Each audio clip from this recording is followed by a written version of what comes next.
Hello everyone. So we will start from where we left last time. So we are in your MATLAB program and week number 1 as we discussed last time. So let's practice little few commands, and also we're going to work with the how to use the MATLAB as a calculator. So that's the part we're going to complete today. So now before going into that, so you guys go to your MATLAB class again, and now we are in week 1, right? And then you go to your instructional materials, and so you can open your lecture notes. So I suggest that you guys can keep open these lecture notes when you practice yourselves, but in my case I'm not going to keep open in my presentation because it will not enough, my screen is not enough to show both of them. Because of that I project this into time to time. Okay, so now what is the MATLAB is? So MATLAB is basically metric laboratory. That's where that name came from, and it is easy access to metrics, and also it is high performance language. Although in our class we don't use the parallel computing, but we can do the parallel computing in MATLAB too. And it is integrating computation and visualization and programming.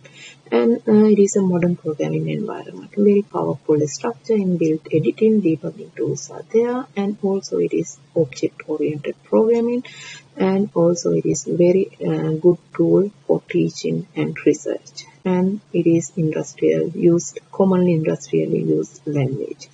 And also there is experimental modeling and simulation we can do, and also it is run on all platforms, MacBook and Windows or Linux machines, it will work. And so now why MATLAB is we start from the MATLAB. So you guys know that we have Mathematica, and we have Fortran, we have C++, we have Java, and a lot of programs are there. But main scientific programming will be C++ and Fortran. Earlier it was Fortran, but now it is C++ because it is easy. It is easier than the Fortran, but all codes will be in Fortran. So MATLAB also basically start from Fortran language. But I suggest that MATLAB is an easy language to learn first. So for the beginner, MATLAB will be a very good starting point. But if you know one language, it will be easier to learn the other language. So hardest language will be Fortran and C++. Okay, and so now how to learn, especially in programming class. This is a tutorial based learning, so definitely you have to do the exercise yourself, practice yourself. Okay, by watching you cannot do the program, and so you need to work through the examples, and you need to think about how the program handle the mathematical expression. You think in your mind line by line, the debugging and experience on yourself, so that will make a good future for you. And some other useful links, and especially the MATLAB help link, and some other links also here. Okay, and so now getting started with MATLAB, as we have seen in MATLAB windows. So we basically have a couple of windows, and so you guys are going to learn what this each window does, and so why it is important to navigate your MATLAB user interface. And then we're going to go over the little bit about the MATLAB as a simple calculator. So you guys can keep that by side. So I'm going to go to the MATLAB window now. So now we'll say very simple commands. Okay, so now we'll say I need to type 3 plus 2. So now when you type 3 plus 2, so these two arrows, forward arrows, we call it as the command prompt. That means you're going to type anything in front of that will be the command you're going to type. And then you enter the keyboard, so that will show up answer equal 5.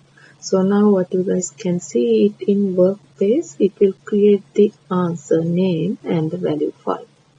Okay, so now what will happen if I say, okay, so I have a variable, I'm going to say my x equal 5 or 4. So now it says, okay, my x variable is 4, right? And so now that's how we assign a value to any variable. So now we'll say I need to multiply. I need to name it as my new variable equal my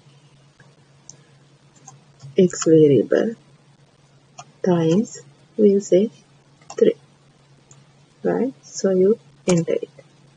So now it says it create my new variable 12. So now when you guys take a look in your workspace, so it has the variable name and it has the value. The order of the variable is not the order you entered. It will be in alphabetical order. Keep track on those. Okay, and now you see that you have a lot of stuffs in the screen, so we'll say I don't want to do that, so I like to clear my screen. So how do you clear the screen? CLC. So that will clear your screen, enter it, right? Although I clear the screen, so I have all the workspace information here. So now if I need to clear the workspace, we'll see I need to delete my X in workspace. One command. So I don't want to clear everything. I need to clear my X variable. So if I clear this, what will happen? So it disappear in your workspace here, right? If I need to clear all the workspace, what I need to do is clear all. Then it will disappear everything, right? So now we'll say I need to I erase it without reason. I may need it. How you get it back? So now when you go to your up arrow in your keyboard, you can see the command history you put it into your list. So now here a lot of things there. So now you say I need to get the values I put it in here. I need to get this one. So you highlight that and enter it. So it will come back to here. So if I need to get something else, let's say I need to do this and enter it. So you have it in here, right? So now that's how you get the commands back. And if you need to, if you don't want to keep all the history in there, so you go to the command history. Are you sure you want to erase it? Yes, I erase it. Then when I click on this, there is no commands recorded. Right? Everybody get that idea, right? Okay, good. So let me clear the screen, so that will clear only the command window. So now I can have some variables in here. So we'll say I'm going to put another variable, will be my t equal, we'll say 9.543, something like that. Yeah, right? So now it will create like this.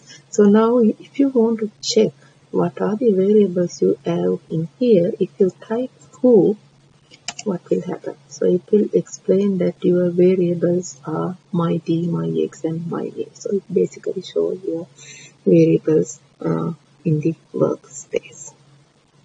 Okay, so now we'll say how here. No, I'm going to say CLC. So clear your command window. So now very important thing here, you see the command prompt. Now we'll say I have x equal 5. Without entering that, I'm going to use comma enter.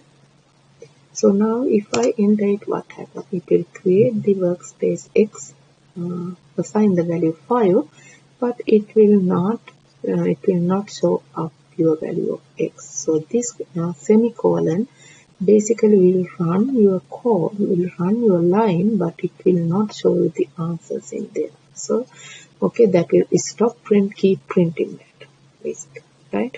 So now we'll say I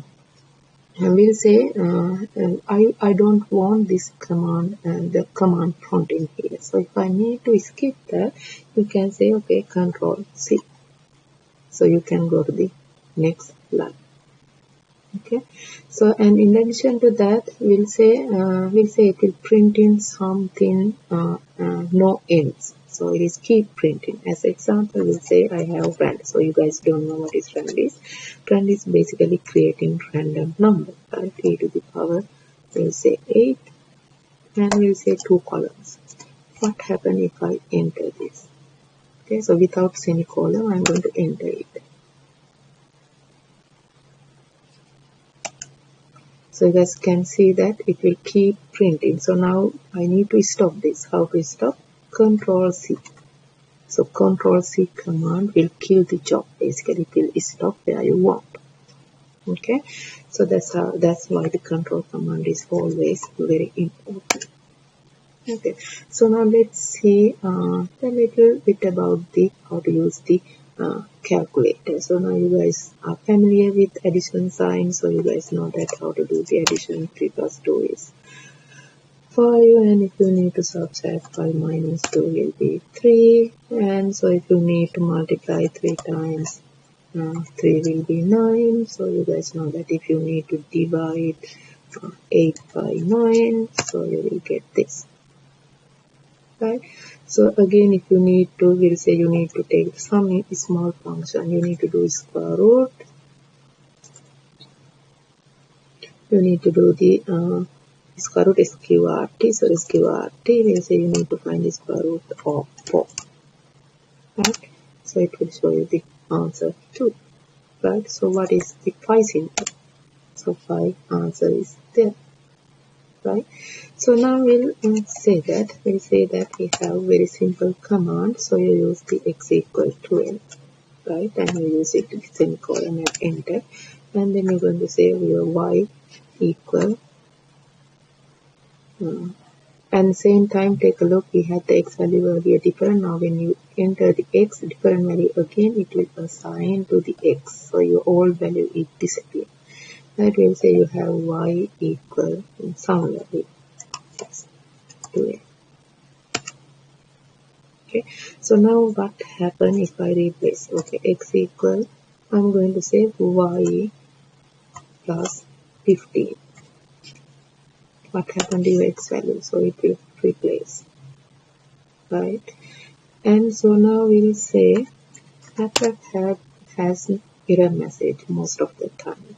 So what is this error message? Is as example, we'll say I need to assign the value 2 to value of d. You say this, what it says. So you cannot assign 2 to d. So only thing you can, this is the opposite way we write. In mathematically we know this is and d equal to is the same, but in this is not the way you enter in MatLab, right? You need the variable name first and then the value, right?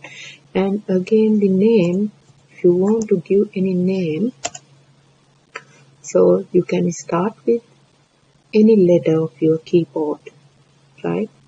You can start with capital letters, you can start with something else, right? So you can type your capital letter in the beginning or ending, so it's always will work, right? But only thing is you cannot start the variable name with special keys. As example, we'll say I need to put the this and f equal 3. Say it does not allow you to put the variable name with the dash, not even dollar, not even exclamation mark. So always you have to start with lowercase or uppercase letter, and then you can have numbers. If you want to put it in the numbers, we'll say D45 equals 3. So you still can assign into D45, right? So it can be letters, numbers, even you can use the underscores, but not in the beginning, in the middle, at the end, so you can use it. 6. Okay, so this is, you need to understand that when you write the variables, so you have to be very careful, right? And you have to start from the letter, and then you can have the numbers, and then you can have the underscore in the beginning. And MatLab program is case sensitive. That means that if you give the d equal 5, right, that will be a d, and if you put the d equal 6, that will be another d. So you can see a lowercase d and uppercase d, right? So they will show up as different variables. So we clear the screen. So now if you want to check in if you type the who or and the whose, you can check that what is the size of each variable and how many bytes it's used and the class of the variable. So this all the informations will be printed for you. Okay, and for the calculator usage, so you can use those informations and everything in like the letters. If you want to type it 5 times 3, so still it will do the calculation. There are some inbuilt function, inbuilt letters we're going to use later, but especially so you cannot type like we'll say y equal to x. So this will give you the error, because MATLAB don't know what 2x means. So you need to type it. Why did you mean 2 times x is automatically asked? You enter yes. So 2 times x is 66.